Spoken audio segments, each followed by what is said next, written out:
Alors on va maintenant donc, résoudre la question D de l'exercice d'application de la séance numéro 2.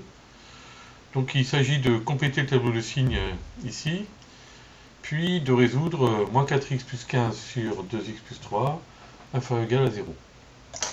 Alors auparavant on avait résolu donc, le produit des deux fonctions, le produit de moins 4x plus 15 par 2x plus 3 supérieur ou égal à 0. Donc on avait fait un tableau de signes où déjà apparaissait le signe donc, de moins 4x plus 15 et le signe de 2x plus 3 lorsque x varie de moins l'infini à plus infini.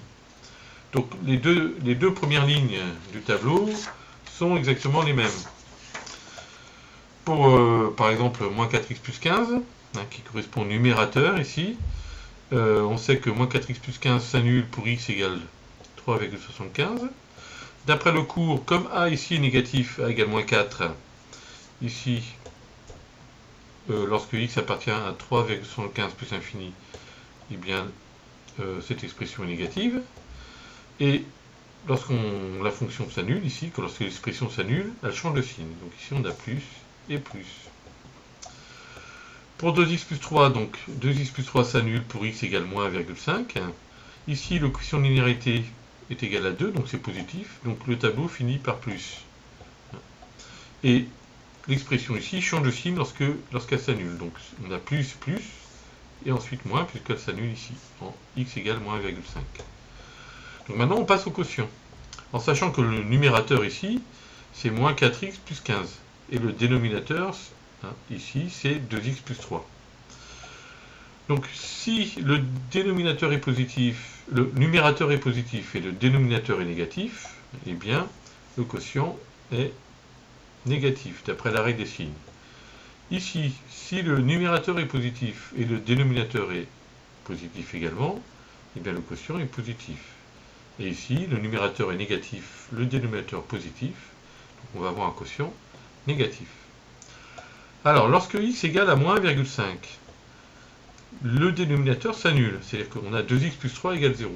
Or, et moins 4x plus 15 est positif. On ne sait pas quelle est sa valeur exactement, mais on sait que c'est positif en tout cas.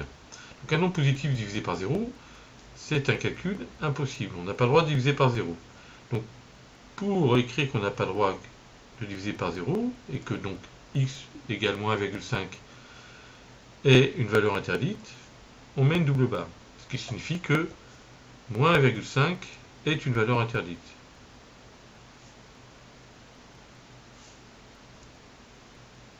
Lorsque x est égal à 3,75, le numérateur est égal à 0, on a moins 4x plus 15 qui est égal à 0, et le dénominateur, 2x plus 3, est positif.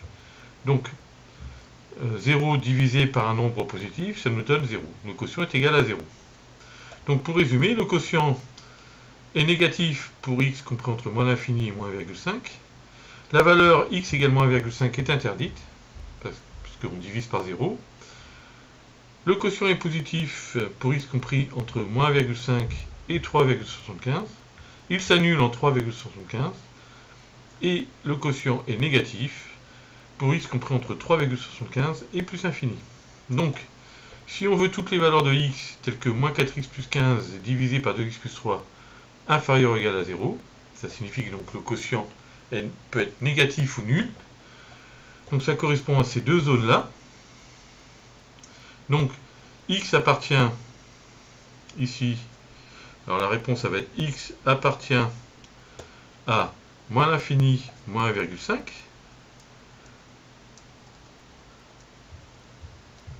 Moins 1,5 on ne prend pas, c'est une valeur interdite. Union 3,75 plus infini. Et 3,75 on le prend puisqu'on a droit à avoir un quotient nul. Donc ça fait union 3,75 plus l'infini. Voilà.